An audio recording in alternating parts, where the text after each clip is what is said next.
উত্তরবঙ্গ আজ কান্নায় ভিজে আছে। আকাশের বৃষ্টি থামলেও মানুষের চোখের জল থামছে না। তোর্ষা নদী আজ রুদ্ররূপে, বিপদসীমার অনেক উপরে বইছে তার জল। গ্রাম, ঘর, ফসল সব গিলে ফেলেছে এক নিমেষে। কোচবিহার, আলিপুরদুয়ার, জলপাইগুড়ি এই সব নামগুলো আজ যেন একটাই গল্প বলে, জল আর বেদনার গল্প। কারো ঘর ভেসে গেছে, কারো প্রিয়জন হারিয়ে গেছে স্রোতের ভিতর, আর কেউ কেবল আকাশের দিকে তাকিয়ে আছে একটুখানি রোদ্দুরের আশায়। ত্রাণ পৌঁছচ্ছে, কিন্তু পৌঁছচ্ছে না স্বস্তি।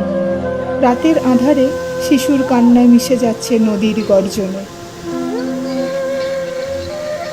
এই কঠিন সময়ে আমরা কেবল প্রার্থনাই করতে পারি, যেন উত্তরবঙ্গের মানুষরা এই দুর্যোগের অন্ধকার থেকে আবার আলো খুঁজে পায়। আর যদি পারো, একটা হাত বাড়িয়ে দাও, একটা উষ্ণ কম্বল, একটা প্যাকেট খাবার, হয়তো বাঁচাতে পারে একটা পুরো পরিবারকে। উত্তরবঙ্গ এখন শুধু বন্যায় ডুবে নয়, আমাদের বিবেক, আমাদের মানবতাও ডুবে আছে সেখানে। উঠে দাঁড়াও, পাশে দাঁড়াও।